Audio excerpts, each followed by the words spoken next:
Hey, what's up guys? Welcome back to Jersey Nick Moto. One of my subscribers, Dumas, he had a request. He wanted me to do a review on my Bullitt helmet and my setup. I guess you mean my Motovlog setup. So I'm going to knock those two requests out right now. I know you also asked me for to do a couple different roads down in South Jersey, and just hang tight with that. I'll get with that over the next month or so. But I'm more than happy to do this quick review on the Bullitt helmet and my Motovlog setup. Well, it's flat black. I have this helmet about 2 years now, so it's getting kind of beat up. It's got a bunch of miles on it. I believe when I got this, they since have discontinued the flat black. I think I got one of the last flat black helmets. It came with the clear shield right here, and then I put on this mirrored shield. I switch back and forth. If I think I'm going to ride in the rain, or when I travel, or if I'm going to be riding at night, I use the clear. When I'm just, going around on a nice sunny day, I keep this mirrored shield on. I always clean this with a microfiber rag. That's what they recommend. I guess if you use a paper towel or something, you could damage some of the mirrored finish. But as far as the helmet, I like it a lot. It's very light. Now, I can't compare it to another full-face helmet, because this is the only full-face helmet I've ever owned. I've used a half helmet for years. Then when I started Motovlogging, I got the full face, and I got it, of course, just to be a little safe for all the idiots around on the road around here. So I can't compare it to another full face. It's the only full face I've worn. Things I like about it: very light. I like this big opening here for the visor. You have good peripheral vision. You can see to the sides. I've heard a lot of people that wear full face, they say, you can't see out of the corner of your eyes sometimes, or they feel enclosed. This doesn't feel enclosed at all. It's got a nice light feel, good field of vision. It has good cushion inside. These snap out, and you can clean them up if you want. Obviously, DOT. It's got a little air vent here that stays open all the time for some circulation. It's got a vent in the front here, and I don't know if you can see, there's this little switch back here that opens and closes that. It has on the shield, it has this little magnet, so when you pull it down, that snaps in place, keeps your shield down, keeps it from rattling. You have vents up here. These stay open all the time. I've worn this helmet in the pouring rain, and even with these vents, my head never got wet. One thing I have seen a lot of people complain about on the internet is, excuse me here, working with one hand. A lot of people complain about these loosening up, these screws. You can see there's a screw right here with this disc that holds the shield on. Now, they say it loosens up when they're riding.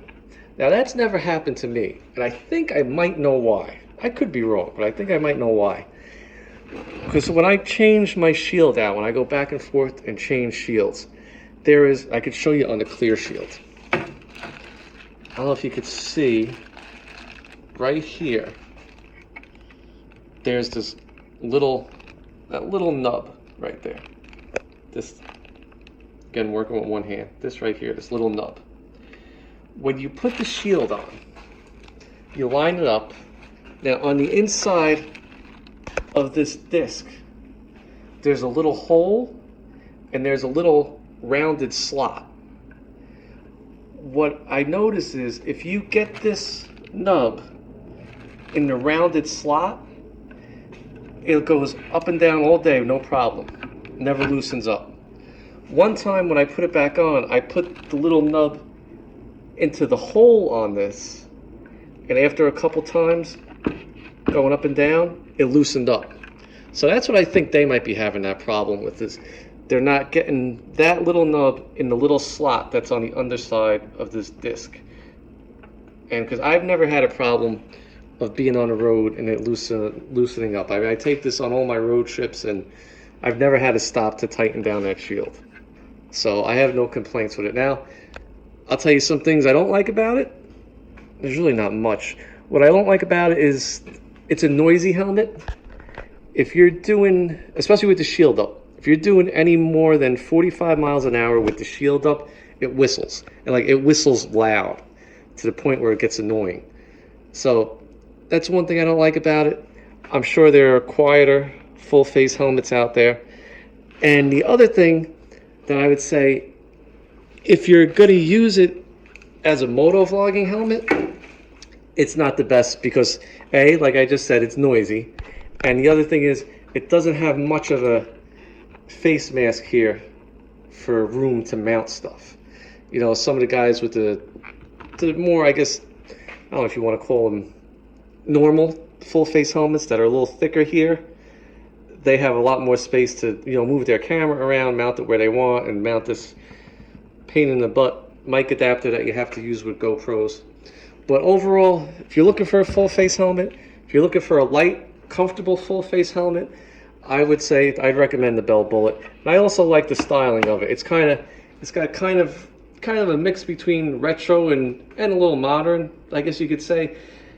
In my opinion, I think this goes good with a Harley. And I mean, it doesn't look like it belongs on a crotch rocket like a lot of the other full face helmets do. Like, it's not loud and colorful, but these come in a wide array of colors. You don't have to get flat black. I just got flat black to match old Lola over there. But yeah, I recommend it. I like it a lot. I think it's around, it's not cheap. I want to say it's around 400 bucks. At least that's what they were 2 years ago. As far as the Motovlog setup, I'll just go a quick rundown of what I use. I have the curved GoPro mount right here on a face mask. The GoPro mic adapter I have stuck on with Velcro. This pain in the ass mic adapter that you need to run a microphone on GoPros. This was about 50 bucks on Amazon. I'll try and link everything below. And the microphone I use, it is the giant Squid omnidirectional mic. Now, this is the mic right here. I have one of those little foam things on it to block the wind. And this is stuck on right here with double-sided tape. The wiring for the mic, because they give you a bunch of wire, I have it in a twist tie, all nice and neat, under this cushion. I unsnapped this, you could see some of it in there. I unsnapped the cushion, shoved it up under there, snapped the cushion back over it, and just ran this little piece through here, out, and the microphone is right there, stuck on with double-sided tape, with a little wind sock or a dead cat or whatever you want to call it, stuck right there. And that works well. The only problem I ever had with this mic setup was when I got it wet. And that was, again, that was my own fault for not pulling over and taking it off. That's the microphone. I'll link it below. Mic adapter. GoPro curved helmet mount. This little piece here is the piece that slides into the helmet mount. And let's see if I can do this with one hand. So that slides in right there. This little rubber piece keeps it in place. This here, this little, whatever you want to call it, I think it's called an extension arm. This is by TOZ, T-O-Z. And I got that off Amazon, and I'll link it below. I think that was about 10 bucks. What I did was, I took off all the little GoPro fasteners. I just keep this one on so I could get the camera off. I replaced these with screws. The screws you get anywhere at your hardware store. You gotta see which ones fit. This way I don't have all these big, whatever you want to call them, hanging off the face mount in the front. So I replaced them with screws, and you know, it took me a while to get it right in the right spot. When I get it on, you kind of gotta play with it to get it where you could put, I like to have it so I could put the shield back up and down. I'll get it in the right spot, tighten it up.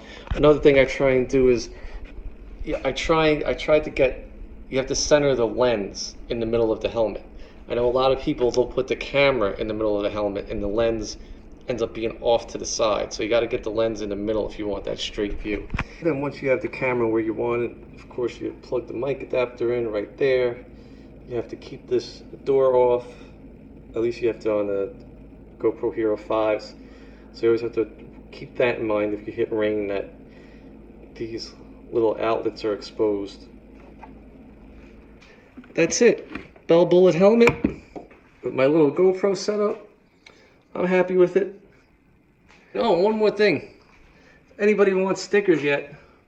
That's what my sticker board looks like now. If anybody still wants to trade, hit me up. You could contact me on Instagram, NickyG1978 on Instagram, or you could email me, jerseynickmoto@gmail.com. Alright guys, so that was my review on my Bell Bullitt helmet and my moto vlogging setup. If you like this video, please leave it a thumbs up, leave me a comment. If you have not yet, please hit that subscribe button. As usual, thanks for watching. I'll see you all in the next video. Keep your head on a swivel out there. Later.